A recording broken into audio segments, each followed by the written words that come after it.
ladies and gentlemen, and welcome to the School of Science. My name is Luke, and this is the post-match reaction for Everton versus Liverpool. Everton 0, Liverpool 0. Now, that was quite the game. And speaking to both sides of the fence, quite frankly, it's pretty clear that Everton were the better team today. Obviously we didn't.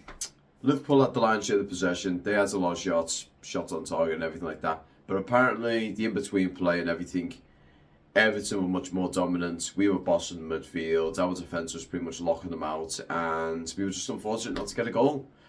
Now, I would sound biased if I was saying that and saying, oh yeah, Everton deserved to win, blah, blah, blah. But Everton did deserve to win. The goal that we scored that was given offside, that's one for contention in the future. Just the fact that there's two avenues apparently.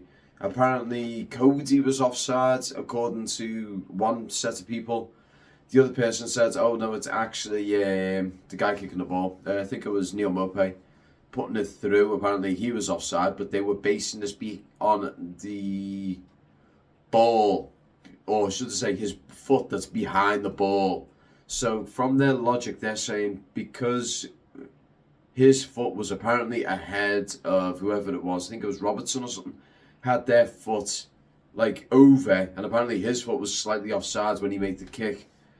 I'd love to put that to contention just because it sounds like a whole load of crap, quite frankly.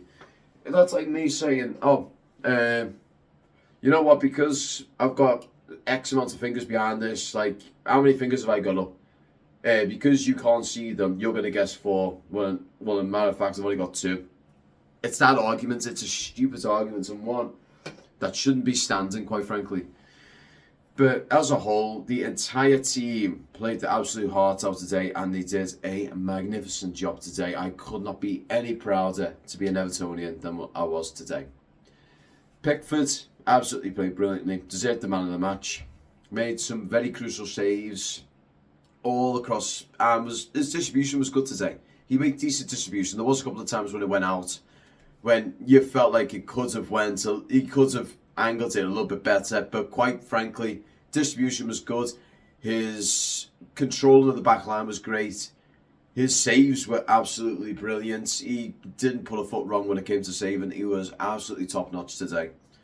And defenders, they played brilliantly. Patterson, Mykolenko, those guys absolutely bossed their sides of the field.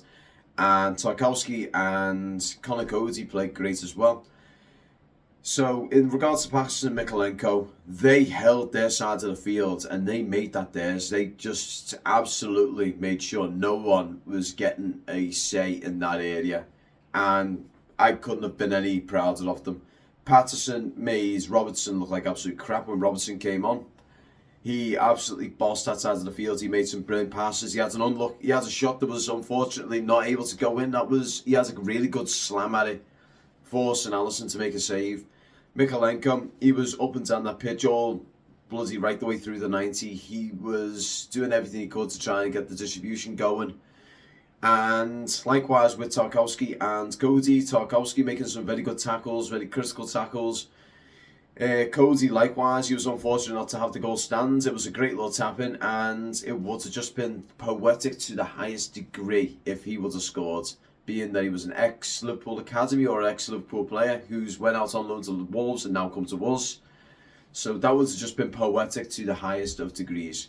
Now, Tom Davies, before he came off, he played great, did good in his distribution, hit the post, was able to interrupt play, he was able to actually get things going, he was mobile, he was getting runs in, he was doing well as well. And then when Idrissa Gueye came on, oh my god, that guy, it's almost like he never left. When he came on, he was right on the same page, he was singing the same hymn as Everton, and he was getting in amongst everything. He was being able to do some great tackles, he was getting in and around and absolutely ripping Liverpool's bloody middle line up to shreds.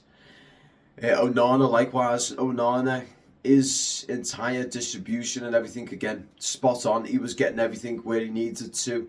He was getting around that pitch. Onana and Iwobi were absolutely everywhere.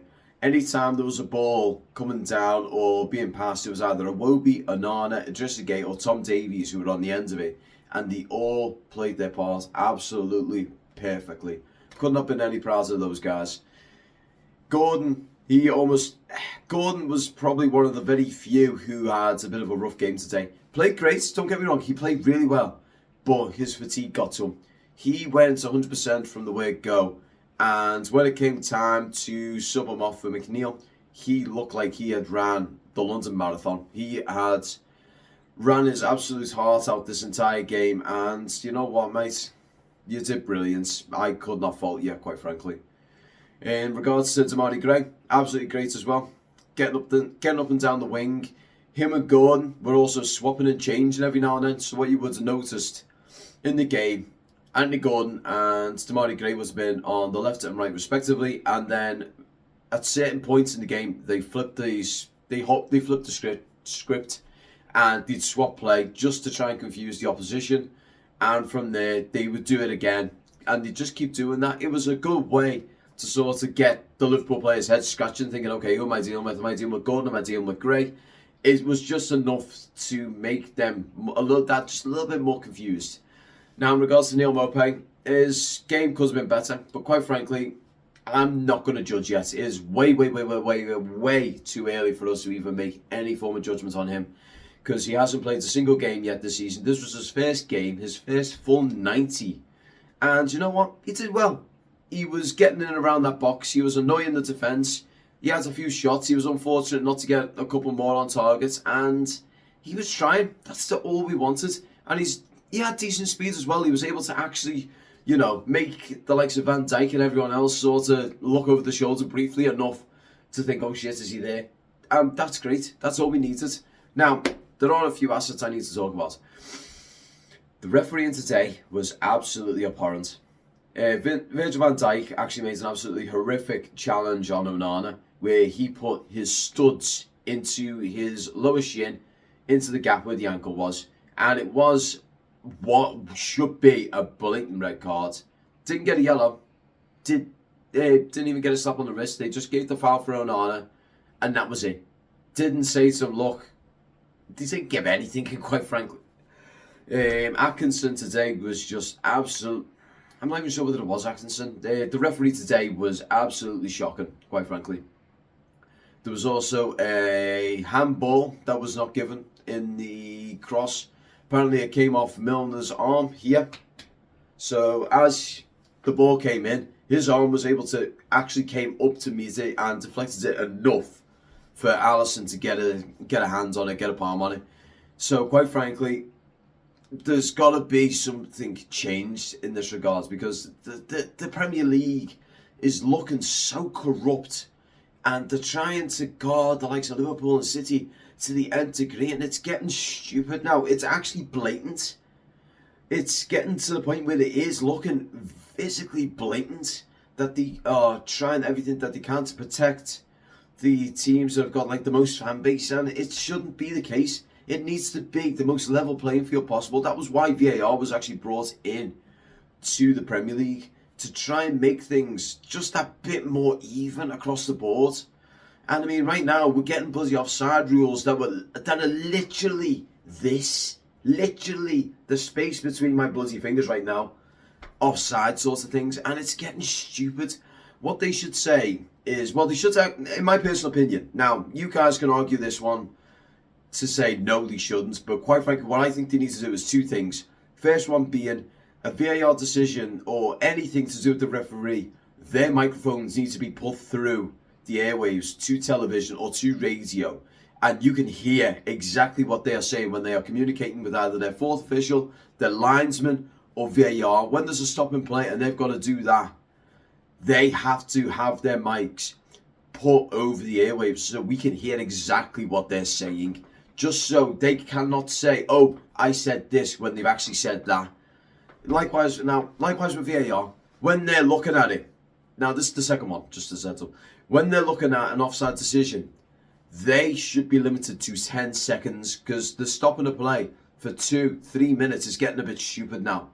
And what they should probably turn around and do is say, right, you have got 10 seconds to look at this. If you have not decided whether it's offside or onside in 10 seconds, we are giving the goal. Because if it is that close that they need more than 10 seconds to look at the line, it should be a goal. Because it's within the margin of error. Now, that's my personal opinion. You guys could probably say, no, you have to keep it like this because it's level. But quite frankly, it's not. Because in all fairness, I've seen Liverpool have what looks like an offside goal given with VAR. And they've said, oh no, he is onside. Look here. Look at where his arm is and all that. And it's like, no. His literal body is offside sort of thing. It's getting confusing now. Well, it's actually getting fucking corrupt and stupid. I'm getting a little bit sick of it, quite frankly. The decisions that they're putting out are just so in favour of the likes of Liverpool and City that it's actually becoming quite blatant. It is seriously starting to get quite blatant. I mean, Newcastle's goal, that was literal millimetres. That was literal millimetres against Liverpool. And apparently they took quite a bit of time to read that one. So, quite frankly, there needs to be extra rules or something brought into place so this can be as a level of a playing field as possible. Because right now, it is heavily stacked in the likes of bloody Liverpool, Man City, Chelsea, Arsenal, Man U, Tottenham's favour. It is getting to the point now where it's becoming a league where, unless you're one of those big six, you're basically taking on 12 men. You have got literally 12 v 11 because they've got the fucking referee on this side and they've got VAR on the side. It needs to stop, quite frankly. But in any case, guys, I am sorry for that tangent. I just had to get that one off my chest. If you liked this video, don't forget to like, share and subscribe. Also, I'd like to say big thanks to all my patrons over here. So if you want to be like any of these guys and get ad-free content and early access to any of my Bramley Moore footage, why not go to Patreon and become a part of the School of Science Superfan? Now, we have got two tiers there. The first one being the cup of coffee tier. So it's quite literally like reaching into your pocket, getting £1 and saying, look, I like what you're doing, mate. Here's £1 on me. Get yourself a cup of coffee. That is literally it. You haven't got really real perks or benefits. You're literally just giving me a £1 donation. There is also the £3 School of Science Superfan. So with that one, you get early access, ad-free content, your name's in the sidebar. You get quite a lot of stuff for £3 in all honesty, because with the Bramley Moore stuff, it is time sensitive like this. And what's probably going to be happening in the future, I am looking at trying to introduce podcasts and other things. So Patreon will probably get them 24 hours before they come on YouTube. So these are the sorts of things that you could potentially be missing out if you're not part of the School of Science Superfan. But in any case, guys, I have rambled on enough. As you can tell from my voice, I am as hoarse as hell, and I'm probably going to be like this for the rest of the week. So the next video is going to be the Bramley Moore footage, and I've had a lot of people saying, why don't you call it the Everton Stadium? Next stage, we are probably going to call it the Everton Stadium. I just don't want to change it now because I'll be changing it midway through stage 3, and I don't want to be doing that. It's a pain in the ass when you're doing things like that because everyone then gets confused. And the last video of stage 3, I will be announcing that and making that one very clear to you guys that it's going to be called the Everton Stadium from stage 4 onwards. But in any case, guys, I hope you enjoy the rest of your weekend. I am now going to go and get something for my throat. So take care and peace.